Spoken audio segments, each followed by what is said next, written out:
Привітання, поважане господарство. З вами знов Димыч, веселый неадекват.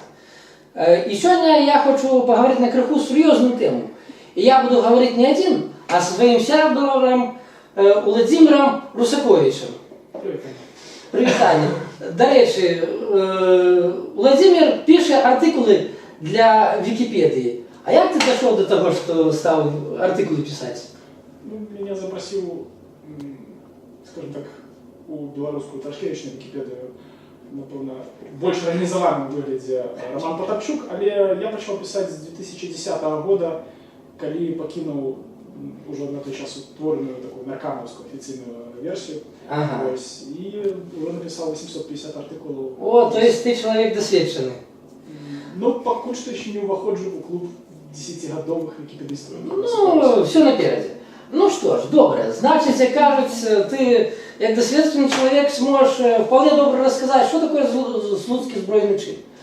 А нарешті, ну от, кажуть, повстання. А що це було на самій справі? Ну, по-перше, у нас, до речі, у белорусской Википедии ладился месячник Белорусской Народной Республики. Так само мы описывали події Слуцкого збройного чину в весну.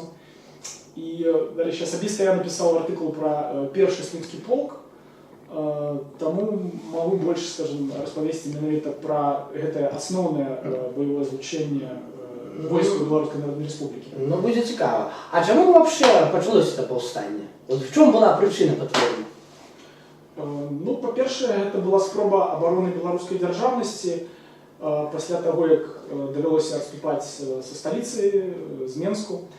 І так само люди відступали навіть з Могилєва, де була своя рада, яка проголосувала за те, як Могилєвська губернія була у складі Белорусской Народной Республики. У той раді налічувалося аж на 400 чоловік, а, допустим, у першим Слуцьким полку налічувалося 2500 чоловік.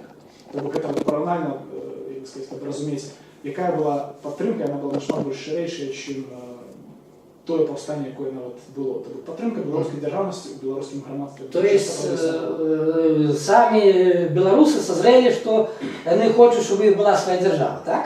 Я зрозумів. Так, це выступило, конечно, не одразу, тягом Першої Сусвітньої війни, тягом усіх тих недолів, які довелося зазнати. Шмат чим, як би сказати, сприяльним чинником було утікацтво, беженство, коли білоруси спробували шукати допомогу на Сході і не знаходили її. Опинулося, що ті російські війська, які імкнулися, скажімо так, провести эту евакуацію білоруського населення, вони виводили гэтых людей, так би мовити, нікуди, там, де їм ніхто не допомагав. І у виніку створилася, так би мовити, білоруська самоорганізація, така, білоруські суполки, білоруські об'єднання. Це було таким початком белорусского громадянской супольности. То есть они зрозумели, что по сутности они никому, кроме самих себе, не потрібні?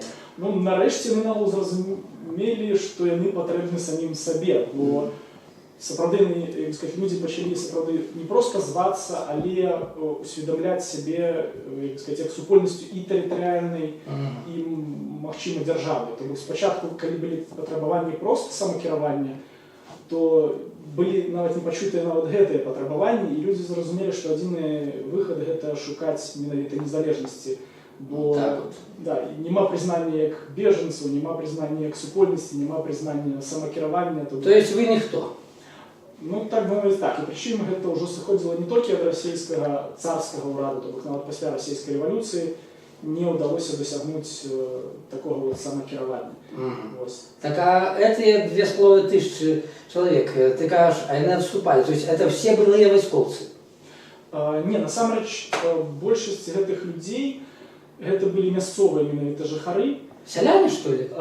До речі, так, бо, до речі, сам зворот, які Рада Случайна зацвердзіла 21 листопада 1920 года, тобто гэта уже 98-я гадавіна, славная гадавіна беларускай гісторыі, тобто гэта зворот быў найперш для беларускага сялянства, не да той, так бы мовіць, буржуазіі, якую імкнуліся граміць бальшавікі, якія, да речі, воевалі і спрабавалі здушыць беларускае скажем так, повстання, слуцькі збройні чини. Тобто фактично ти, на підтримку кого розлічувати большевики, виступили проти їх, супроти їх самих? Большевики, они, скажем, навіть у самой России, они большестью, скажем, имели справу, были представниками городских слоев. И навіть у России их от силы там, у Союза некоторый час подтримували сябры партии социалистов-революционеров, які, до речі, у Слуцкім повіті, будучи белорусами, конечно, підтримали Слуцький збройний чин. Але, конечно, там ще внутрішнє змагання було, там не тільки була эта партія, там значно більш ширейший був рух. Допустим, як би сказати, може менш відомий факт, але сам перший Слуцький полк, він узник раніше за 21 листопада. Так, і був створений навіть не Радою Случчини, а створений на загад паводле постанови ще у жніўні 1920 года славутым беларускім генералам Станіславом Балаховичем.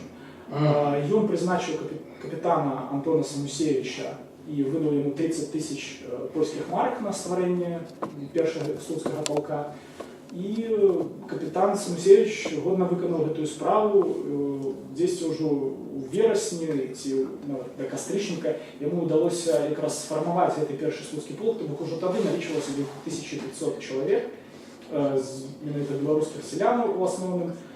І у них уже тоді було 300 карабинів, 10 винтовок, і навіть удалося утворити кулеметну команду з 10 чоловік. Я правильно зрозумів, отака невеличка кількість зброї на 1500 чоловік? Ні, 2500 чоловік. Пробачте, навіть на 2500 чоловік, так це ж... Ну так, це вельми мало, тому отримується 800 одинок зброї на 2500. Ну фактично один крок. Ну, навіть на повну кришечку, да, навіть менше. Але так, да, сили були зовсім неровні.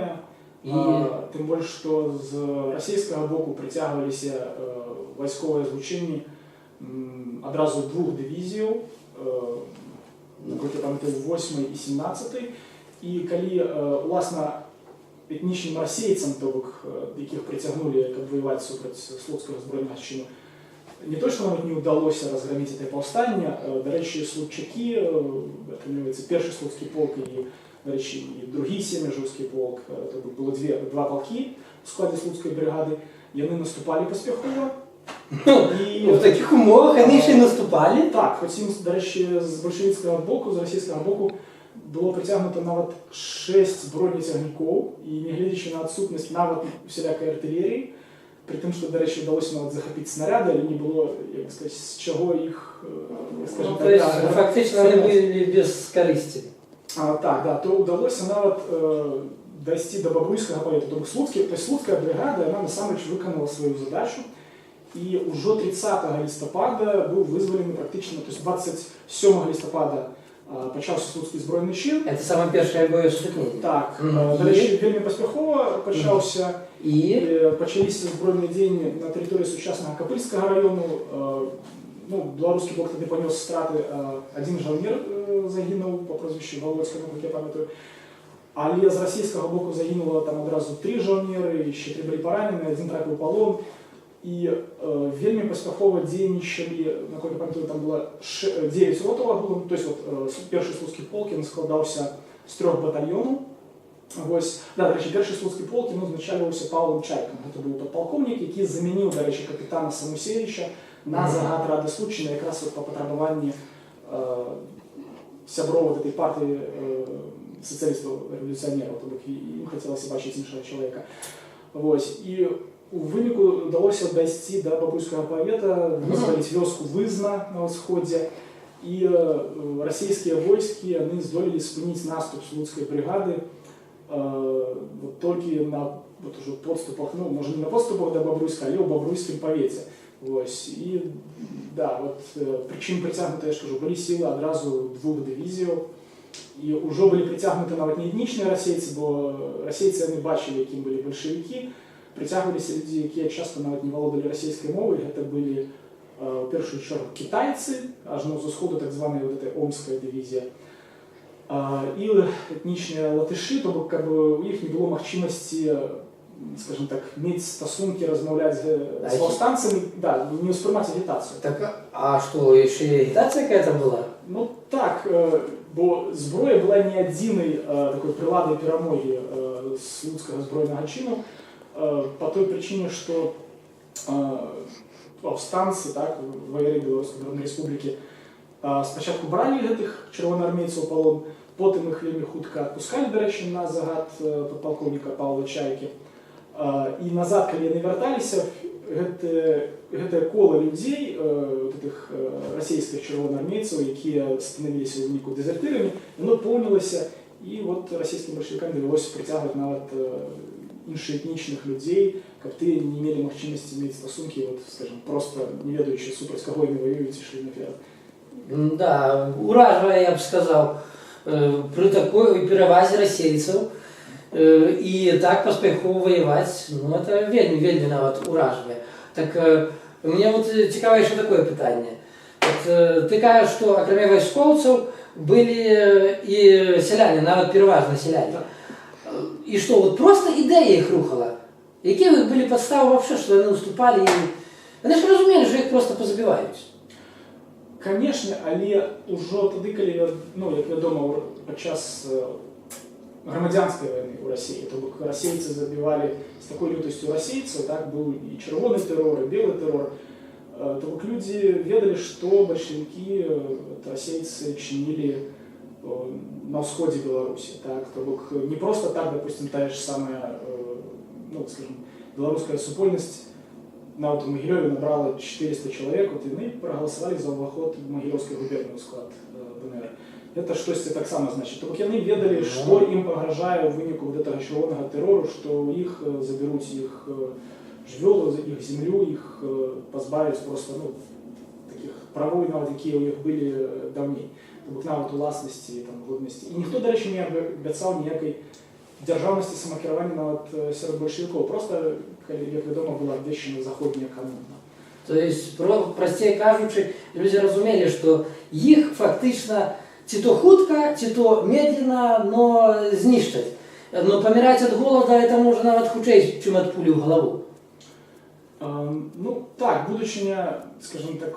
Ну все забрали, ну что, да, то... голод? Ну так, да. Бо трэба яшчэ разумець, што, конечно, тыя людзі, якія, скажем, приехалі з Менску, так, вот, калі было адступленне, бо спачатку было адступленне з Менску, приехалі людзі і, да, з усходу, ну, Беларусі, то бок яны, то есть, распавядалі, што робяць бальшавікі. Вось, і таму гэта, конечно, прывяло до таго, што, ну, людзі зразумелі, што, ну, нічога добрага ніводны расійскі ўрад не зычыў беларускаму народу на той час. І так апынулася, што, да, то есть, дарэчы, паўстанне, яно, скажем, не нават ад таго, што не было артылерыі, так, у першую чаргу, сталася толькі паўстаннем, але не менавіта вот пераможным паходам, там, які вызваліў усе беларускія землі. Але па той прычыне, што, допустим, падпалкоўнік Павел Чайкі, які ўзначальваў першы слуцкі полк, ён вёў перепіску з бальшавікамі. І яго злавілі, вот, было такое падраздзяленне контрвыведкі, дарэчы, ў слуцкай брыгадзе, яе ўзначальваў Антон Міранович. І ўдалося перахапіць гэтага пасыльнага, сувязнога з гэтым лістом. І 2 снежня, атрымліваецца 1920 года, змянілася камандаванне, камандзір першага батальёна падпалкоўніка Хрэмшчык становіцца кіраўніком першага слуцкага палка, але атрымліваецца, што Павел Чайка ён выдаваў звесткі пра хібы, слабасці, пра нестачу, допустим, узбраенняў. І, ну, магчыма, гэта паспрыяла таксама бальшавікамі, яны просто уцямілі, што, ну, просто, скажем, паспрабуем задушыць, так бы мовіць, масы гэтай збройнай сілай. Ну, не умением. Ну так, да, дарэчы, уменнем у іх зусім не атрымлівалася, тым больш, што нават пасля 2 снежня, нягледзячы на тое, што адбылося адступленне, нават было страчана Семежава, то бок гэта ўжо, ну, адступалі да самага Капыльскага раёну, ўжо, ну, да, пра Слуцк няма размовы, але разам з тым нават у такіх умовах наступленне працягвалася далей ужо зноў жа Семежавы вызвалілі і от 17 снежня вызвалілі, да 19 там знаходзіліся беларускія войскі. І толькі тое, што расійскія бальшавікі чыгункай і іншымі сродкамі прыцягвалі ўсё большую і большую колькасць войскаў, і пры поўнай адсутнасці дапамогі, допустим, з таго ж польскага боку, бо, як я ўжо сказаў, снаряды былі, заставалася маць артылерію, з чаго іх пускаць. Так, да, то есть у гэтым сэнсе можна сказаць, што ваярскі, конечно, талент прысутнічаў. Прычым гэта можна сказаць пра таго ж самага і Павла Чайку. Я, конечно, як сказаць, не буду доўга распавядаць пра гэты ліст бальшавікам і нават пра тое, што, як я ўжо згадваў, што паланёных расійскіх жаўнераў адпускалі. То бок некаторыя гісторыкі пішуць, што вот это выкрывае яго, з іншага боку, насамрэч, гэта прыводзіла да таго, што дезертырства ў расійскім войску толькі множылася. Роль, до речі, вот этого першого полковника Павла Чайки, она, до речі, такая вот застається такой суперечливой, але, то есть, выніковасць все равно была. То бок переписка, але да, дзеянні былі паспяховымі. Вось. І, варта адзначыць, што сама дзейнасць слуцкай бригады, у тым ліку і першага слуцкага полка, другога Семежаўскага полка, яна спынілася менавіта на загад найвышэйшай рады БНР, якая адбылася 28 снежня 1920 года. На гэтай радзе была зацверджана пастанова пра роспуск слуцкай бригады для захавання людзей. І варта адзначыць, што калі браць, допустим, першы слуцкі полк як асноўную баявую адзінку, то з 2500 чалавек Рапулань перакрочила 1500 чалавек, 1500 жаўнераў першага слуцкага полка. То бок ім удалося не просто выжыць, то бок вярнуцца, іх інтэрнавала тады польскае войска. Замест таго, каб дапамагаць артылерыі, іх інтэрнавалі. То бок тыя рэшткі зброі таго, што заставалася, нават гэта ў іх адабралі, але варта яшчэ сказаць пра тое, што яшчэ 400 жаўнераў яны ўвайшлі ў склад такой арганізацыі, як Зелёны Дуб. Яны працягвалі змаганне супраць расійскай бальшавіцкай акупацыі. Зелёны Дуб, што я чуў. Мабыць, трэба будзе як-небудзь рабіць і пра гэта расповед. Так. Вось. І, то бок, калі падлічыць все лічбы, то бок 2500, 1500, 400, то бок атрымліваецца за месяц баёў, прынамсі першы слуцкі полк панёс страты прыблізна ў 600 чалавек, гэта прычым разам з паланёнымі, разам з параненымі. То бок, калі ты вядзеш такія, даволі інтэнсіўныя баявыя дзеянні з заключэннямі, якія належаць адразу 2 дывізіям, з 6 бронецягнікамі, а у тебе толькі карабіны, вінтоўкі, ад сілы десятак кулемётаў, то разлічваць, конечно, на штосьці не даводзіцца. Я так разумею, што нават тыя снаряды, магчыма, паслужылі замяняльнікам нейкіх гранатаў, мінаў, бо сапраўды нават гэта было вялікім падмацункам тое, што ўдавалася зрабіць. Як так хутчэй за ўсё выкарысталі. Да. А можаш крыху падрабязней канкрэтна пра самі баявыя дзеянні? Так, пра баявыя дзеянні. Што было самае першае было сутыкненне? Што яно сабой прыкладна ўяўляла? Спачатку дзейнічалі злучэнні выведкі, падраздзеленні выведкі расійскага войска. Чырвонаармейцы адразу наступалі на Капыльскі раён, і адразу пад 4 вёскамі адбываліся баявыя дзеянні. Яны былі паспяховымі для першага слуцкага полка і агулам слуцкай бригады. То бок гэтых выведнікаў расійскіх удалося захапіць, паланіць больш за палову, і тыя, хто не былі паланёныя, былі забітымі. І з гэтага пачалося іх адступленне, дарэчы, ад расійскага войска. Як я ўжо казаў, да 30 лістапада практычна весь слуцкі павет быў вызвалены, і войскі слуцкай, то есть падраздзеленні і злучэнне слуцкай бригады, яны наступалі ўжо на Бабруйскі павет, таму, магчыма, калі б, скажем, удалося дайсці да Бабруйска, там утварылася рада ўжо Бабруйшчыны. І яшчэ ўвайшлі ў склад дадатковыя людзі. Так. І, это магла быць рэакцыя, неспытная рэакцыя, якая захапіла б усё. Криху не пошанцевало, я так розумію, просто-напросто. Ну, тут просто, як би сказати, шанець, до речі, був використаний. І, до речі, от я не згадав ще одну околічність, я згадав про червоний терор, але я не згадав таку околічність, що у Ризі почалися перемови на той час ще далі. Рижський мір. Так. Але Рижський мір або Рижський поділ, яким ганьбується у білоруській історіографії, бо це справді був просто поділ Білорусі. Ось, він був заключений у 1921 році, так, уже після здушення Слуцького збройного чину. І коли брати міжнародні події, то Слуцький збройний чин, він був якраз відказом гэтай спроби поділити Білорусь. Бо почалися вот эти перемови, і вони предугледжували відсутність білоруської державності. У принципі, вона була нікому не потрібна і не цікава. Брат Білоруської Народної Республіки навіть не був запрошений на перемови, не був прийнятий. А хто удільничав? Тобто, большевики з польським радом ділили просто Білорусь. І все. Тобто для Білорусі там не предугледжувалося ніякого місця. Тому так, Слуцький збройний чин він був таким ось відказом. І напевно, да, Слуцький збройний чин посприяв тому, як всі вот эти заходні комуни, сапраўды з такої недоречності, були переутворені у ту ж Советскую социалистическую республику Беларусь. То есть фактично, как не было гэтага, то як таковой спочатку не було б і БССР, а потім, хутчэй за ўсё, не було і назви. Ну, просто, до речі, ССРБ, воно було утворено ще 1 студня 1919 року. Але, як відомо, вона проіснувала недовго і була перетворена у Литбел СССР. Так? Ну, то есть, знову вже не самостойна конкретно білоруська держава. Да. То есть, фактично, своими життями, своим героизмом они зробили так, что не осталось другого выйстя у тех же самых большевиков, кроме як зробити Беларусь. То есть, мы этим людям повинны быть удячны, в принципе, за то, что зараз існує Беларусь як таковая, отдельная держава. Так виходить? Так, і навіть хотілося б додати ще про не тільки вот Усход, я вже двічі згадував Могилів, але і про Городню.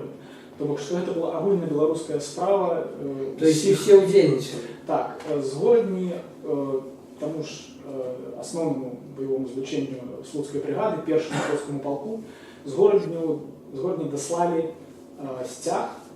Ось, тут знакомитий... Так, стяг з надписом, що тим, хто пішов помирати за батьківщину, тобто як жила. Ну так. Ось, тому, скажімо так, эту справу підтримували люди навіть у діаспорі, ті, хто жили на Заході, на Сході, на Півночі, тобто з усіх боків. Ось, і да, варто ще відзначити роль того ж генерала Станіслава Балаховича, бо ягоная імклівая, своєчасова, навіть, я би сказав, детермінова підтримка вилучення грошей этому капітану Антону Самусевичу, вона дозволила організуватися, для того, щоб, скажімо так, дати відпор. Бо Менськ, у Менську гэтага не відбулося, на жаль. Ось, але у Слуцку гэтыя магчымасці яны былі выкарыстаны.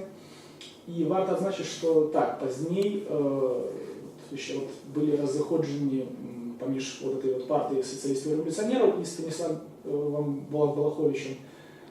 Таму не ўдалося аб'яднаць высілкі. Магчыма, калі бы ўдалося аб'яднаць высілкі, той паход Станіслава Балаховича, які нават дайшоў да Мазыря, Бобруйск дакладна тады б узялі, калі б наступленне адначасова вялося і тут на Мазырі, тут мы ідзем на Бобруйскі, магчыма, утварыўся даволі грунтоўны такі фронт. Тым больш, што людзі, насельніцтва, беларускі народ цалкам падтрымлівалі беларускі рух і справу утварэння Беларускай Народнай Республікі. Ну і в цілому весь перыяд бойовых дзеянняў сколько працягваўся? Так, калі браць ад 27 лістапада до нават не пастановы 28 сентября, з пераходу межы 31, то 10 месяцев. То есть варто адзначыць, што нягледзячы на недахоп, дзікі недахоп зброі, нягледзячы на вельмі аграменную перавагу у колькасці і ўзбраенні, наши продки, это же не просто слуцаки, это белорусы. Они смогли поспехово провоевать целый месяц. При тем, что они провоевали этот месяц, они не сдались и не были знищены, а они просто прекратили свой супротив, потому что им приказали. Ну так, да. Тобто ті, скажімо так, люди, які могли воювати, їх життя були заховані у основі своїй. І от, коли брати ті страти, які були понесені, допустим, у сучасних військах, у сучасних арміях, предугледжується, що, допустим, наступ спиняється, коли, допустим, злучення стратило 5% жовнірів. Тобто тут з 2500, допустим, першого Слуцького полка, 2500 жовнірів було страчено 600 чоловік. Это далеко не 5%, конечно, так, но... Далі, коли там страти пересягають 10%, тобто коли 250 чоловік, то військи повинні, обов'язані відступати. Тобто, коли більше страти, то там вже, як би сказати, навіть ті ар'єргарні злучення, які, скажімо так, забезпечують це відступлення, вони повинні, скажімо так само достатково корректироваться. Тут варто дати належне так само і командирам, не глядячи навіть на те, що полковник Павло Чайка був знятий з посади. Ось, тобто тут варто дати належне тому, що відступлення було організованим і вдалося заховати, як би сказали, сьогодні кадровий потенціал, чоловічий потенціал. При тому, що, як відомо, многие люди після скомандування Слуцкой бригады, они вернулись в Слуцкий повет, то есть жили в Белорусской ССР, и многие из них после потерпели, то бок, про это, до речі, так само написано, напевно, вже некілька книг про те, що шмат, які житті керівництва білоруського, мовчимого, будущего гражданского руху були страчені именно простое, что, эти люди, конечно, они, по сути, охвировали собой, они удзельничали в белорусизации, але у 30-е годы, то бок, яны зазнали переслед, советские, сталинские репрессии. И, так, то бок, магчыма, можно было зрабіць штосьці, як сказать, больш лепш, але гэта ўжо такі умовны. Да, это уже наши уявления, но, як кажуть, мы тогда не жили, мы можем шмат разважать, что можно было бы, но, может быть, они зрабілі лепшие з того, что они могли зрабіць на той момент. Так что, господарство, коли кто-то говорит, что белорусы ни на что не здольные, что белорусы не смелые, не верьте. Вот Слуцкий збройний чин – это вельми яскравий приклад того, що на самой справі, коли ми беремо що у свої руки, ми здольні вельми набагато. Тим більше, наскільки я ведаю, Слуцкий узброєний чин – це був самий крупний, самий яскравий приклад супротива. А на самой справі, більш дробних по всій тодішній Білорусі, як мінімум десятки, коли не сотні було. Коли вам сподобалось господарство, ставьте лайки, ставьте подобайки, подписывайтесь на канал. И вельми хотелось бы почуть ваши комментарии. Что вы про это думаете? До побачення, поважаные.